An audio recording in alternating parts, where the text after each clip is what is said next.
Good afternoon YouTube, my name's Rick, welcome to my vlog. Today is day 29 and if you've been following along you'll know that I've been following the Exante TS/Man plan, which is the combination of the 800 calories and the 600 calories and yeah, this is 29 days in. I'm wearing a hoodie today. There's a reason for that, well, two reasons for that. The main reason is when I spoke to my wife this morning and I looked outside and I saw the ominous looking clouds, I said to her, is it going to rain today? She says, it's not forecast to rain, so you'll be fine not to take a jacket. Okay, I live in South Wales, right? I should have known better. I left without a jacket. I get to work, everything's great. I sit at my desk, look out the window, and it's pissing down with rain. Bugger, I haven't got a jacket.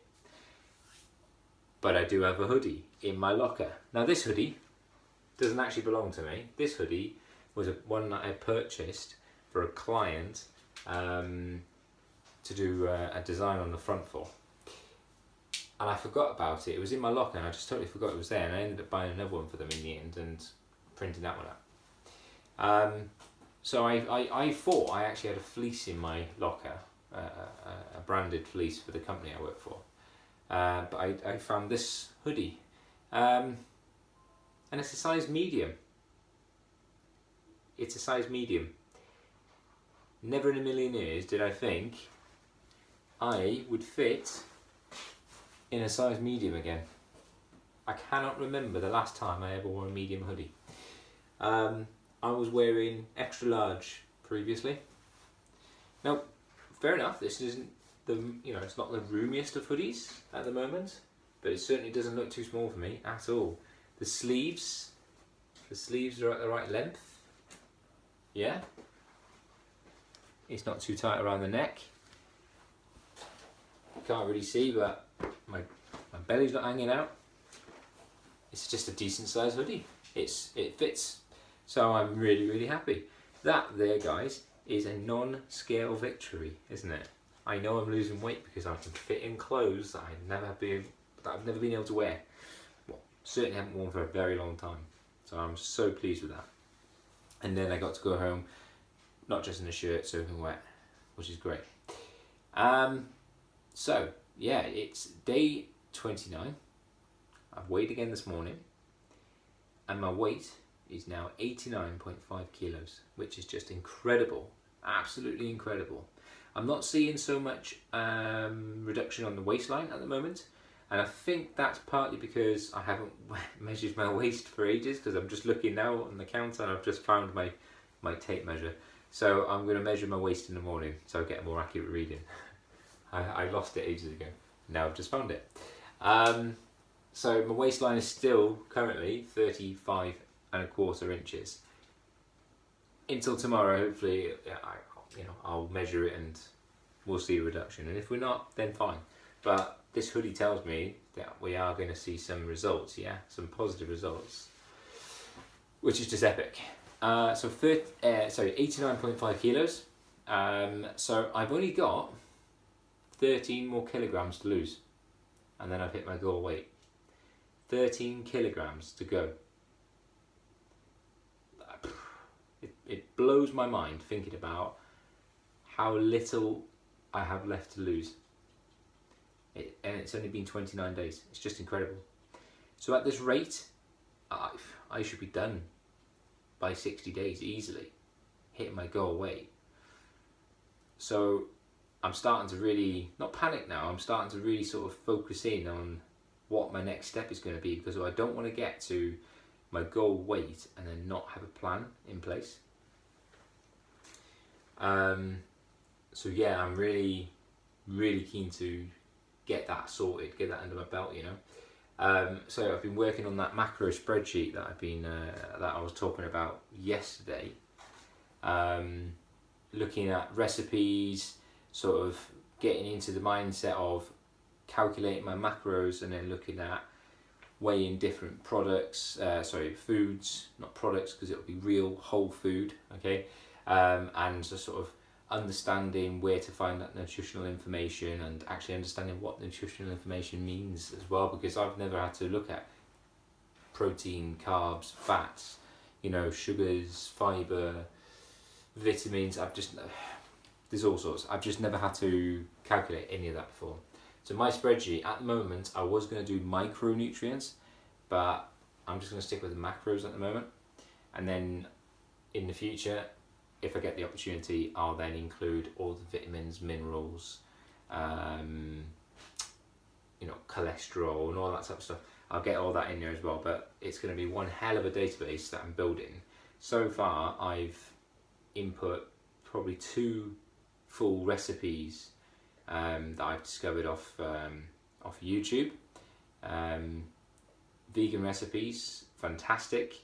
I'm not going to say what they are at the moment because I can't offer any credit at the moment because I can't remember the person's name. So I'm not willing to say anything until I've researched what channel it was it came from. As soon as I remember that, done my research, I'll then post a link to where I found those recipes. But we're talking about a month away before I need to start worrying about actually making food, right?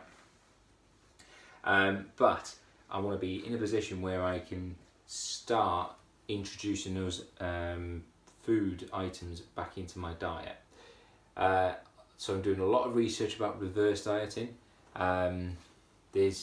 There's conflicting information out there at the moment, so I don't know what is right and what is wrong. But I can tell you now, I am so keen to not ever do very low calorie diet again in my life. I don't want to have to do this again. This was just a kickstart to get me into the right frame of mind to start focusing on calories and exercise, etc. So I really don't want to end up coming back to this point ever again, if I'm honest. Not that I haven't enjoyed it. Actually, I've really enjoyed not having to think about food and just losing weight. You know, it's been really nice. But that's unsustainable. I cannot continue losing weight for the rest of my life, and I certainly can't continue not thinking about food as well, because that's what got me into this mess in the first place, was just eating crap whenever I wanted. So macros seems to be the key. Flexible sort of dieting, I've heard, is a term. So, you know, looking at what my maintenance calorie levels are, and then looking, okay, when I want to gain or when I want to lose a bit of weight. They call it gain and cutting. I don't know, it's a weightlifting term, I suppose. Still keen to do the calisthenics. Calisthenics, I'm going to call it calisthenics, okay? It's either calisthenics or calisthenics. I don't know which one it is. We're going to stick to one and we're going to use that one the whole time. Calisthenics. I'm so keen to get into that. I've been doing a couple of press-ups and sit-ups and some squats at night.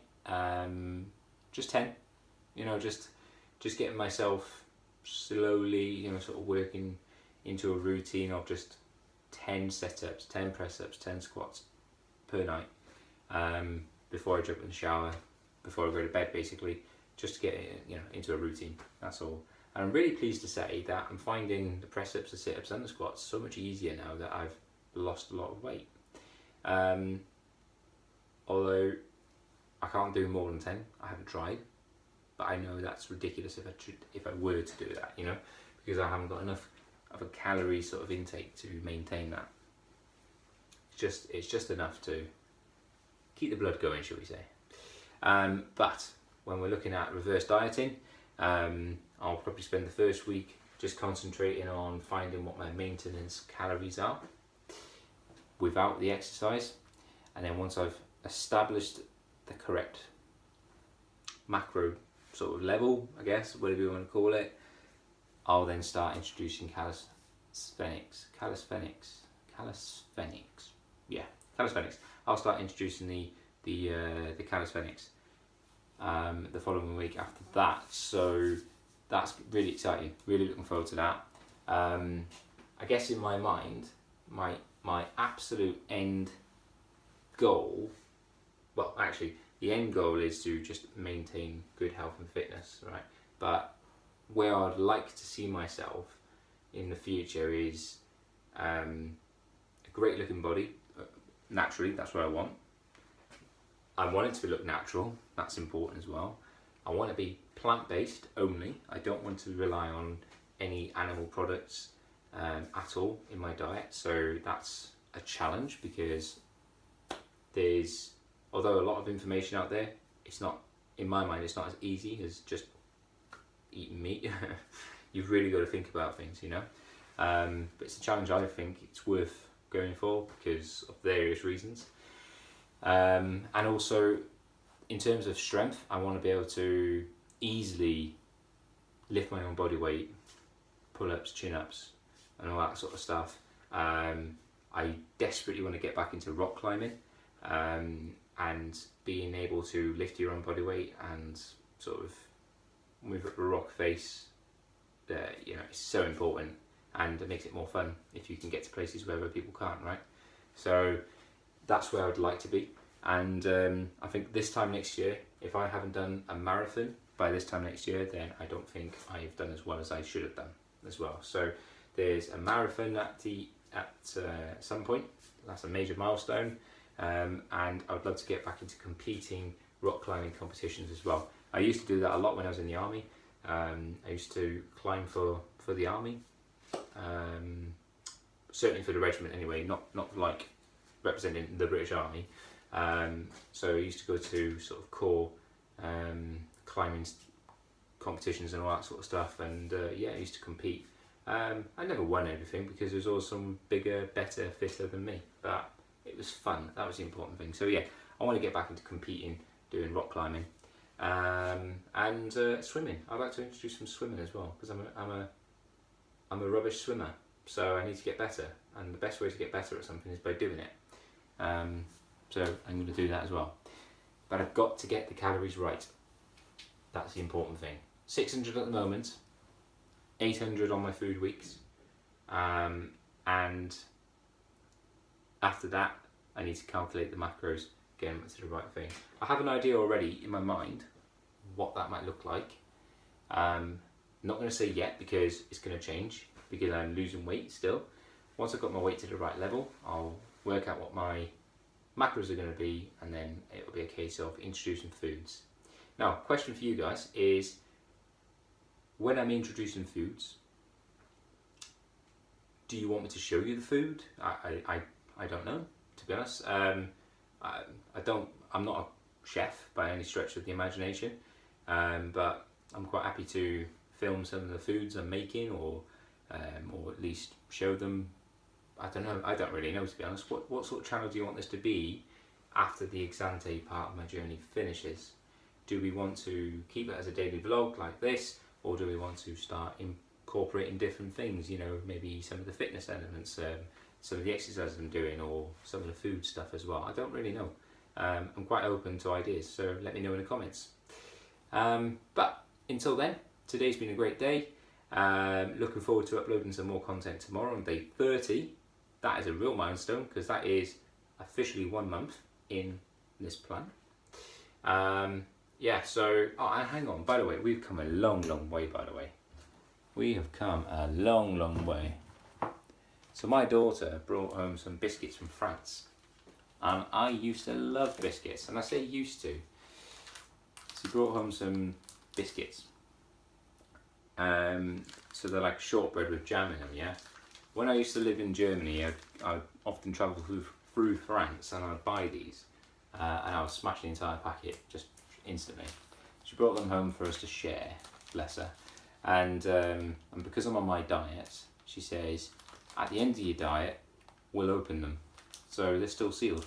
She's an 11-year-old girl who would smash a packet of biscuits no problem herself, you know. We've come so far in 30 days. So there you go. And there's all sorts of other rubbish in the cupboard which hasn't seen the light of day for a long time. So there you go. Yeah, 30 days, incredible. So that's tomorrow, guys. Thank you very much for checking in, and I'll see you tomorrow. Take care. Bye.